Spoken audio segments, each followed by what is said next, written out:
Hey folks, it's Nate. It's time I got back to the drawing board, and today I'm going to talk to you a little bit about the project I've been working on. What you're seeing before you is some of the basic line art for Hexwood, Dust and Ashes, the comic project that I've had brewing on the back burner for a while now. And I want to tell you a little bit about it. What can you expect from it? Well, for starters, Hexwood is a pretty simple adventure story. It takes place in the Weird West, a place a lot like the American Old West, but it's not America, and it's not like the West we know. Um, and as you can see, it's got cowboys, and they still fighting with swords and spears, and a little touch of magic in there too. So that's the basic premise of the concept of the story is cowboys versus wizards. It's a little different. It's pretty exciting, I hope. And here we can see our protagonist. This is Mark Pendleton. He's the sheriff of the town of Hexwood. And he's in a fight right now. And that's the other thing that I really hope you can look forward to. And that's really good action. Now, I'm not the best detail drawer, but I think I have a pretty good eye for composition, especially as regards to action. And I wanted to show you some panels of what I've been working on. And so this is a very early scene in the story where Mark and his deputy and a friend run into some thugs or some highway robbers or some outlaws or whatever you want to call them on a bridge. And of course, there's a fight because it's an action story. And you can see here the basics of all the action that I try and draw, and really all the action that anyone should try and draw, which is setup, middle stage, payoff.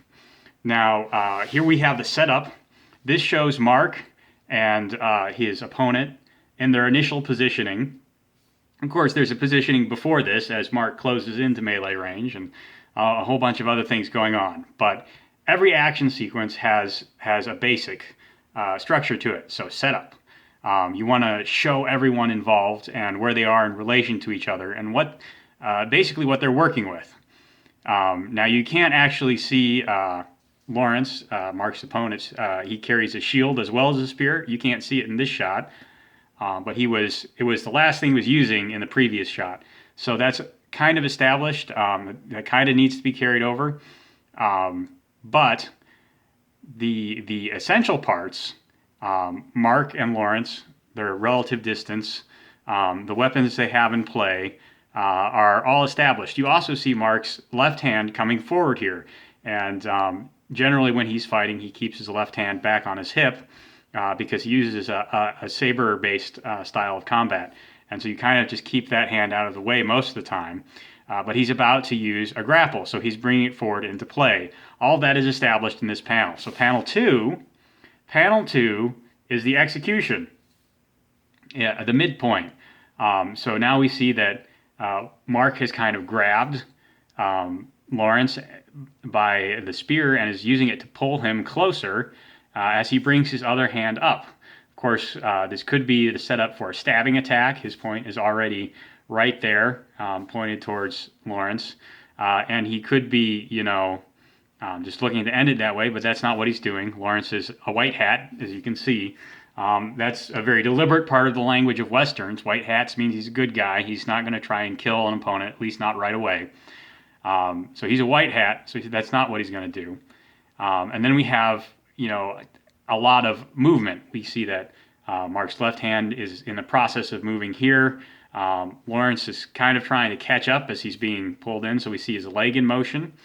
At the same time, we kind of see Mark's back leg, the one he's pushing off with, kind of exaggerated as in its tapering. That kind of gives Mark a comet-shaped form, or a wave-shaped form. Here's the bow wave. This is the direction he's moving in, and everything is kind of pulled along after that. So that kind of tapering, it's not perfect form, but it's an exaggeration that kind of gives him a sense of forward motion, along with the movement of his clothes and these lines which break up the outline of his hand.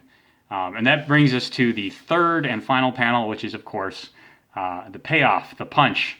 And this is actually after the punch, so we see that Lawrence is his mask has been knocked off and he's reeling back from the hit. We see Mark's follow through. He's still moving forward as his fist continues to travel forward, and of course he is also stepping in to give that punch some more force. And then the flames coming off of his sword serve kind of as Toriyama lines, which is not an actual artistic concept, but it is an artistic concept. It's not the term that's usually given to it. Okay, sorry, I heard something. It's not the term that's usually given to it, I'm sure. I first heard this described in the context of Akira Toriyama's Dragon Ball. When he gave all his characters the ability to fly, he also surrounded them in an aura. And, that really classic Japanese effect where, they're burning with otherworldly energy. And then as they flew about, he had that energy kind of trail behind them to give you an idea of the direction they were traveling in the panels. And that gave his action more coherence. And that's basically the purpose visually that the fire from the weapons serves most of the time. It kind of creates Toriyama lines so you can tell where an object is moving and where it was. So based on the previous panel, the way we knew Mark was holding his weapon before, we know that the sword hilt is actually going to be the fastest moving part as he brings it swinging down in this chopping motion. And the tip is actually probably not going to move as much. So the flames are lower here and higher here to add to that impression of movement. At the same time, we see that Lawrence is bringing his shield around and kind of rolling with the hit. And that actually is the setup for the next sequence of panels, which, if I can get this up here, I don't know if... Here, let me move the camera. This may cause some motion sickness. As you can see, the follow-up panel shows Lawrence bringing his shield around and hitting Mark in retaliation. And that's the beginning of the next sequence, which I won't talk about because it's not the point of this. But that's the general approach I take to crafting an action scene. I want a setup. I want a payoff. Moving the camera some more. Sorry if it causes you some motion sickness. I want a setup. I want an intermittent part. I want the payoff.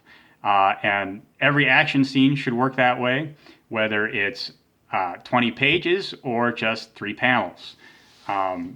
You need to know where everything is when it starts. You need to know what's going on in the middle, and you want to see how that all plays out and in whose favor it plays out in.